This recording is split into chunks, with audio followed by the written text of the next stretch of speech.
ಸ್ನೇಹಿತರೆ, ಅರುಣಾಂಬ ಕ್ರಿಯೇಷನ್ಸ್ಗೆ ಸ್ವಾಗತ. ಡ್ರೈ ಫ್ರೂಟ್ಸಿನ ಚಟ್ನಿ ಪುಡಿ ಹೇಗೆ ಮಾಡೋದು ಅನ್ನೋದನ್ನು ನೋಡ್ಕೊಳ್ಳೋಣ ಬನ್ನಿ. ಇಷ್ಟೆಲ್ಲ ಡ್ರೈ ಫ್ರೂಟ್ಸ್ನ ತೊಗೊಂಡಿದ್ದೀನಿ. ಚಟ್ನಿ ಪುಡಿ ಮಾಡೋದಕ್ಕೆ ಒಣಕೊಬ್ಬರಿ ತೊಗೊಂಡಿದ್ದೀನಿ, ಕಡಲೆಕಾಯಿ ಬೀಜ ತೊಗೊಂಡಿದ್ದೀನಿ, ಹಾಗೆ ಚಿಯಾ ಸೀಡ್ಸನ್ನು ತೊಗೊಂಡಿದ್ದೀನಿ. ಹಾಗೆ ಕಡಲೆಕಾಯಿ ಬೀಜನ ಹುರ್ಕೊಳ್ಳೋಣ.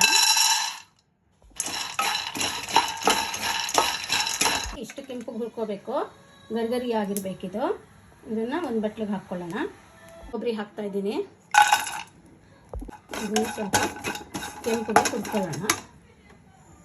ನೋಡಿ, ಇಷ್ಟು ಇದಕ್ಕೆ ಹುರ್ಕೋಬೇಕಾಗಿದೆ. ಇದನ್ನು ಬಟ್ಲಿಗೆ ಹಾಕ್ಕೊಳ್ಳೋಣ. ಗೋಡಂಬಿನೂ ಕೆಂಪಿಗೆ ಹುರಿದಿದ್ದಾಗಿದೆ. ಇದನ್ನು ಬಗ್ಗಿಸ್ಕೊಳ್ಳೋಣ ಬಟ್ಲಿಗೆ. ಬಾದಾಮಿ ಹಾಕ್ತಾಯಿದ್ದೀನಿ, ಅದನ್ನು ಕೆಂಪಿಗೆ ಹುರ್ಕೊಳ್ಳೋಣ. ಬಾದಾಮಿಯನ್ನು ಕೆಂಪಿಗೆ ಹುರ್ಕೊಂಡಿದ್ದಾಗಿದೆ. ಇದನ್ನು ಒಂದು ಬಟ್ಲಿಗೆ ಹಾಕ್ಕೊಳ್ಳೋಣ. ಚಿಕನ್ ಹಾಕ್ತಾಯಿದ್ದೀನಿ, ಅದನ್ನು ಹುರ್ಕೊಳ್ಳೋಣ. ಚಿಕನ್ ಕೂಡ ಕೆಂಪಿಗೆ ಹುರ್ಕೊಂಡಿದೆ. ಹಾಕ್ತಾಯಿದ್ದೀನಿ.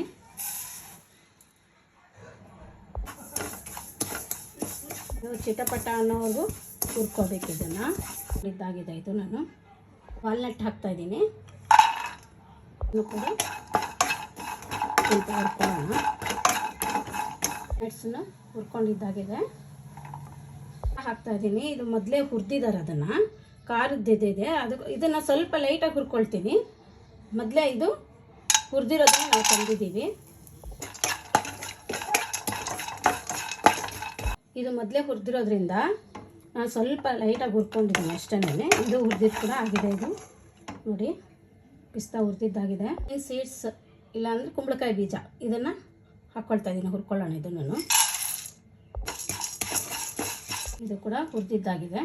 Pumpkin seeds. ನುಗ್ಗೆ ಸೊಪ್ಪಿತ್ತು, ನುಗ್ಗೆ ಸೊಪ್ಪು ಹಾಕ್ತಾಯಿದ್ದೀನಿ. ನೀವಿದ್ರೆ ಹಾಕ್ಕೊಳ್ಳಿ, ಇಲ್ಲಾಂದರೆ ಹಾಕ್ಕೊಳ್ಳೋ ಅಷ್ಟೇನಿಲ್ಲ.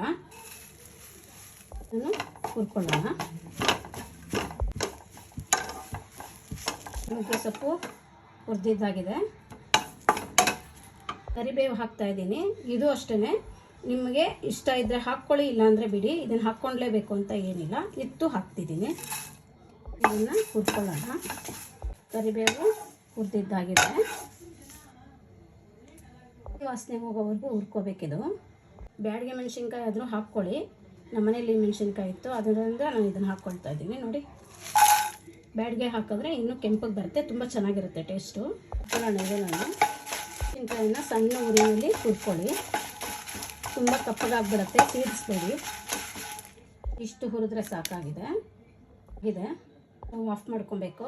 ಎಲ್ಲ ಬಿಸಿಯಾಗಿರುವಾಗಲೇ ಹಿಂಗೆ ಅದ್ರ ಮೇಲೆ ಹಾಕ್ಕೊಳ್ಳಿ. ನಾನು ಹುರಿಯೋದಕ್ಕೆ ಹಾಕ್ಕೊಂಡಿಲ್ಲ ಹಿಂಗನ್ನ. ಇವಾಗ ಹಾಕ್ಕೊಂಡ್ರೆ ತುಂಬ ಟೇಸ್ಟ್ ಬರುತ್ತೆ ಇದು ಚಟ್ನಿ ಪುಡಿ. ಅದರಿಂದ ನಾನು ಇವಾಗ ಹಾಕ್ತಾಯಿದ್ದೀನಿ. ಈಗ ಬೆಲ್ಲ ಮತ್ತು ಹುಣಸೆ ಹಣ್ಣನ್ನು ಹಾಕ್ತಾಯಿದ್ದೀನಿ. ತಕ್ಕಷ್ಟು ಉಪ್ಪು ಹಾಕ್ತಾಯಿದ್ದೀನಿ. ಹಸಿ ಜೀರಿಗೆ ಹಾಕ್ತಾಯಿದ್ದೀನಿ. ಒಂಥರ ತುಂಬ ಚೆನ್ನಾಗಿರುತ್ತೆ ಚಟ್ನಿ ಪುಡಿ. ನೀವು ಬೇಕಾದ್ರೆ ಹುರಿದ್ಬಿಟ್ಟು ಕೂಡ ಹಾಕ್ಕೋಬೋದು. ಆದಮೇಲೆ ಮಿಕ್ಸಿಗೆ ಹಾಕ್ಕೊಳ್ಳೋಣ.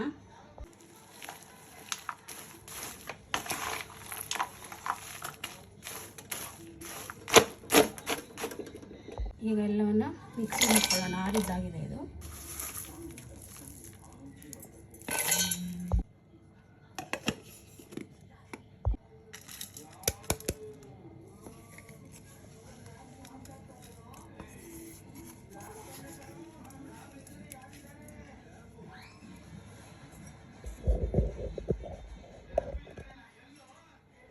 ಕರವಾದಂತಹ ಡ್ರೈ ಫ್ರೂಟ್ಸ್ ಚಟ್ನಿ ಪುಡಿ ರೆಡಿಯಾಗಿದೆ.